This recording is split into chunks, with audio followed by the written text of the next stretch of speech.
For the Buffalo Bills, I don't know where you go from here.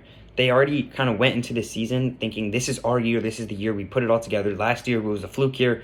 Josh Allen came off an MVP season, and this year's the year we really put it all together. We already knew that going into the season, the Chiefs probably weren't going to be the same team, and soon, kind of early on to the season, we saw how the Ravens were kind of a on paper kind of team. They were a team that looked good on paper and just couldn't put it together, and that's kind of the same with the Bengals.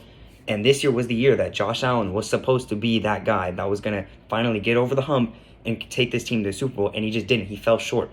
And I think that reflects on Josh Allen, not Sean McDermott. I don't like how Sean McDermott gets fired after 9 good seasons where he takes that team to the playoffs 8 out of the 9 years he was with them. Not a lot of coaches can say that in the 9 years that he coached with the team, he took them to the playoffs 8 times, went to the AFC Championship game twice. One of the first time he went to that game, he faced a loaded Chiefs team. That Chiefs team only lost in the Super Bowl because they were playing Tom Brady.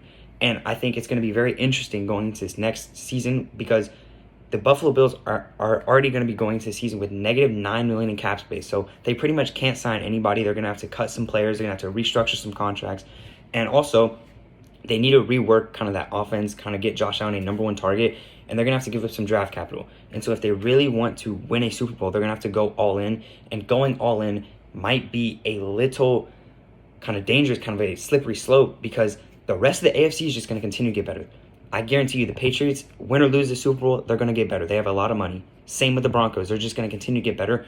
Same with the Jaguars. All these teams that we saw in the playoffs this season, this like all these young quarterbacks, their team is just going to keep building around them. They're going to keep getting better. And the Bills are just going to kind of fall slowly behind. If they can't figure it out, if they can't fix their defensive issues, if they can't get a number 1 receiver, they're just going to keep falling behind.